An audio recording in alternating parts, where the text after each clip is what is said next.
Le journal avec Chertidiane Diao, le parquet judiciaire financier sur les traces du ministère des Télécoms a mis Samaké et la DAGE arrêtés. La raison de ces arrestations, selon l'observateur Sornonata, c'est un marché non exécuté au parc technologique de Diamniadio, révélant des zones d'ombre selon le journal. L'ancien ministre des Télécommunications, Maître Moussa Bokartia, actuellement à l'étranger au centre des investigations, toujours selon l'observateur du jour. Et puis Banik Diop Souche, président du MEDES, a obtenu finalement ce mardi une liberté provisoire. Sa remise en liberté décidée par le juge intervient à la suite de la demande introduite par ses avocats. Pour rappel, il a été cité dans un rapport de la CENTIF dans le cadre d'une procédure ouverte par le pôle judiciaire financier. Le rapport mentionne son nom aux côtés de celui de l'artiste Wali Balagosek dans le cadre d'une enquête pour blanchiment d'argent. Et puis retenez que la nouvelle garde des Sceaux, Yacine Fall, a pris fonction en tant que ministre de la Justice. La passation de service a eu lieu hier, donc entre elle et Ousmane Diagne. Autre point de l'actualité, plus de 110 jeunes candidats à l'immigration irrégulière interceptés par la gendarmerie de Ouakam. 112 plus exactement, 112. donc interceptés par la marine nationale. Ces candidats à l'immigration clandestine ont été abandonnés en pleine mer par leur convoyeur qui est parti avec le moteur à bord d'une pirogue. Leur lieu de provenance et leurs identités ne sont pas encore révélés par la gendarmerie nationale qui, dans la foulée, a ouvert une enquête. Le reportage signé Pape Djibril Gaye et Mohamed Dian. 112 jeunes interceptés et sauvés ce matin sur les côtes de Ouakam par la Marine nationale et la gendarmerie. Tous des candidats à l'immigration irrégulière. Leur convoyeur les a abandonnés en pleine mer, partis avec leur moteur à bord d'une autre pirogue. On était alerté ce matin. On nous a dit qu'il y a une pirogue qui a échoué, qui va échouer à Ouakam.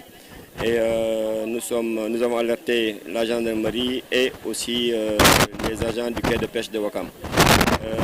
Apparemment, c'était une pirogue qui était chargée d'environ une centaine de personnes, un peu plus de 100, qui n'avait plus de moteur apparemment. Et il fallait leur trouver un moteur. Donc j'ai alerté le quai de pêche de Ouakam et la gendarmerie pour leur dire que nous allons trouver un moteur pour les faire arriver au moins au niveau du quai de pêche de Ouakam. Une situation qualifiée de déplorable et désastreuse par la... Bon, ça tombe mal parce qu'avec l'hivernage, je ne sais pas pourquoi ils ont choisi ce moment-là. C'est vraiment très très risqué pour ces jeunes qui ont été sacrifiés par des chasseurs d'argent parce que le capitaine a disparu. Au-delà des solutions politiques contre l'immigration irrégulière, le maire appelle l'État à plus de vigilance pour contenir cette situation. Au niveau de Ouakam, je pense que chaque côte doit surveiller chaque commune doit surveiller ses côtes. Et peut-être qu'avec ça, on va trouver une solution. Mais pour l'instant, certains jeunes en fait sont... Jusqu'ici, on ignore la provenance de la pirogue et le nombre exact de personnes qui ont échappé au pire. L'enquête suit son cours et la gendarmerie promet de s'exprimer dans les meilleurs délais après l'autorisation de la hiérarchie. Toujours dans l'actualité inondation à Touba, le ministère de l'Hydraulique et de l'Assainissement lance un plan d'urgence Chertidiane. Oui, le ministre a mobilisé des moyens financiers et logistiques additionnels sont générés de nouvelles dépenses, incluant des travaux estimés à près de 130 millions de francs CFA, 15 000 litres de carburant. Camions, hydrocureurs, motopompes et électropompes logistiques de l'armée et de la gendarmerie, près de 3 km de tuyaux de diamètre de 200 pour le relogement des sinistrés, denrées alimentaires, matelas, tentes, moustiquaires, produits sanitaires ont été déployés, dont plus de 200 millions engagés par la mairie de Touba Mosquée, 5 tentes, 200 moustiquaires et 500 matelas offerts par la gendarmerie. Les risques de débordement du fleuve Sénégal avec le barrage de Manantali qui démarre ses lâchers avec un débit de 1584 mètres cubes par seconde, d'importantes eaux de crue attendues dans les 5 prochains jours dans le Don des Maillots, où des autorités continuent de remobiliser les différents dispositifs. C'est le cas à Canel, où la sécurité des transports fluviaux demeure une très grande préoccupation. Vous avez suivi dans nos précédentes éditions le reportage d'Ali Bandelnian. Et puis c'est la psychose dans le quartier de Khariala, sans lui, après les premiers lâchers d'eau du barrage de Diamant qui ont touché ce village de la commune de Saint-Louis. L'ouverture du barrage de Manantali et ses conséquences de l'année dernière inquiètent également les habitants. Nos reporters ont aussi recueilli l'avis d'un ingénieur en sciences des eaux et de la météo. Selon lui, les impacts seront au moins importants comparés à l'année dernière. Le reportage d'Ousseynou Diop et Habib Sek. Au quartier Khariala de Saint-Louis, les jeunes talibés tentent de passer pour aller dans les maisons. Les eaux de pluie qui ont débordé ces derniers jours suite à l'ouverture du barrage de Diamant ont englouti plusieurs concessions. Ici, les femmes sont inquiètes. Des Diaw habitent à Khariala. Nous sommes très fatigués. On vit dans les eaux, c'est difficile. L'eau arrive dans les maisons et les enfants sont malades. Les eaux de Manantali vont arriver dans les prochains jours. Les habitants de Khariala appellent les autorités locales à prendre toutes les mesures nécessaires pour sauver ce quartier. Nous vivons la même situation que l'année dernière. Cette année encore, nous n'avons pas de soutien. Les autorités doivent venir nous aider. C'est une situation catastrophique que nous vivons ici. Les enfants sont malades et les moustiques dictent leurs lois dans ce quartier. Depuis 10 ans, nous sommes ici. Nous voulons maintenant le soutien de l'État.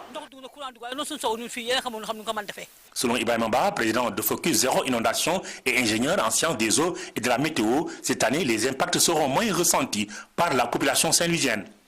Déjà, en termes de communication, cette année, les Sénégalais ne prennent pas de la même manière l'information qui est reçue par rapport à l'ouverture du barrage de Diamant. Dès que le barrage est ouvert, les gens s'attendent à ce qu'il y ait des conséquences et des mesures des mesures de précaution vont être prises par les populations. Et ça, déjà, c'est quelque chose de positif.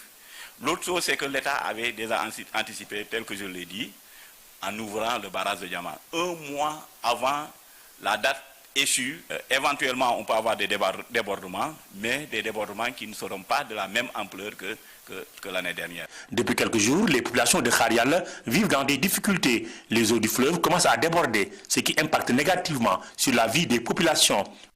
Ousseynou Diop, merci Sornonata. C'était donc là l'essentiel de l'actualité nationale de ce matin.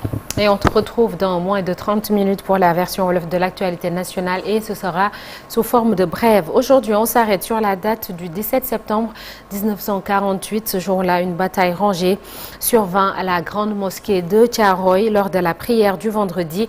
6 personnes ont perdu la vie et 35 autres ont été blessées. Qu'est-ce qui a provoqué ces affrontements sanglants? Les réponses tout à l'heure dans Un jour au Sénégal, un jour dans le monde. Et vous avez certainement entendu parler de l'affaire Mamadou Chérif Diallo, le jeune garçon âgé tout juste de 8 ans et qui a disparu depuis le 29 juin dernier lors d'une sortie en famille sur l'île de Gorée.